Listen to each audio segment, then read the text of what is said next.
Well, I would like to tell you a few words on the labor productivity. It is a concept that seems simple, but it's not that easy actually. Even for the jobs that are actually the same. Uh, Objectively understanding in which case workers are more productive is difficult. Um, well, in a simplest way, we might say productive workers are the ones that are bringing more money, basically. I mean, which is difficult to tell if we have multiple workers that are working in to produce same thing, like a construction space, for example. Then you might say that the productive workers are the ones that are doing the jobs that are um, not that are cannot be done by everyone, but it's also in that case that can be also a barrier which might prevent the workers who are doing one job to get to the other job. So basically, the the fact that in some jobs there are few workers might not mean necessarily they are working harder or more intense. It might possible that other workers might not be able to basically get to that profession. Of course, the first possibility is there, certainly there. But think about this. I mean, in a very basic sense,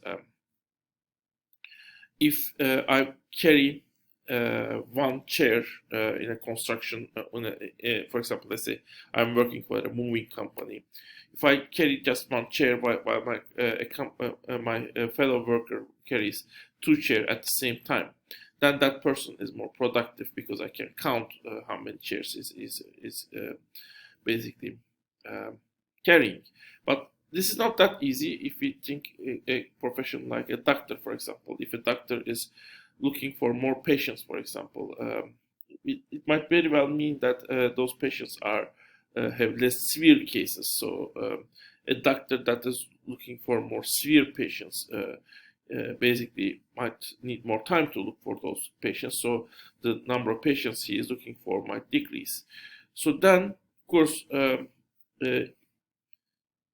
if a doctor is looking for severe case, two doctors are looking for the same number of severe cases. One of them might be giving a better treatment than the other one, saving more people, or even making their patients more comfortable. For example, caring for their pedagogical needs. So when jobs have different dimensions for success, it is difficult to uh, assess which person is more successful or more productive than the other person. A complex analysis is necessary within the workplace and above the workplace. I mean, as an economist, doing that evaluation is a difficult task. Or even more simple cases, for example, construction worker. It might be, I mean, the quality of the work and the quantity of the work is a question that you can ask even for many simple unskilled jobs, basically. So usually, what people fall back is the intensity of the work. Certain works are more difficult to do, risky. There are health risks. There are unpleasant. You might be under the sun or below the earth. But in many cases, many intense works, difficult works, for example, mining work, um, has paid less than the. I mean, at least on average, they are not the jobs that are done by the high income or even middle income people, basically. Um so, what can we fall back again? One of them is education. In a simple sense, education can very well be a barrier. Also, some people might not afford education if it is costly, but uh, in a perfect sense, if everyone had funds for education, then we could say a job that requires education pays also for the labor that we spend to learn the skills. Uh, Plus, if we pay for the labor of the people who are teaching us the skills and equipment we and our teachers needs to teach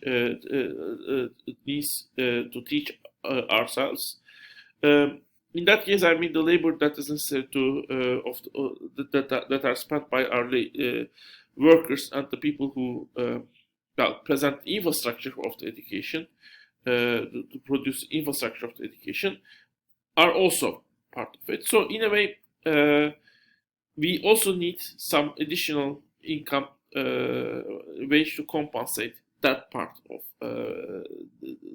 that labor cost, basically. If that labor cost is paid by them, by the person who got the education. If the society pays that part, if the education is free, in that case, still the worker should be compensated for the effort he has spent for the education. If he's paid while he was getting that the education, in that case there won't be any wage differences. I mean, while he's spending for the time for education, he's also paid, foreseeing that he or she will use that skill in future in the production. Of course, what education in today's world stands in terms of increasing productivity is a big question that is asked by many people, education scientists, business people, and us, basically, also economists. The third thing is talent. If someone is more talented in certain they might be productive by nature. That's the basic example I give. Picasso. If Picasso is more talented, he might be able to paint the same painting I would paint in maybe, let's say, 1,000 hours if I really pay attention to the details, in an hour maybe, because he's so talented. That's supposing that I can ever paint a painting Picasso is painting. In extreme cases, I might never be able to paint the same painting. So talent allows us to do the same job other people do in more time, or in extreme cases, it allows us to do certain jobs that no one else is able to do. Even with education, I mean, even whatever education they got, they might never be able to do that job, basically, or they might get a lot of education to do a certain job we might do much easier without any education or with very little education. Whatever the case, talent might make people get more money because they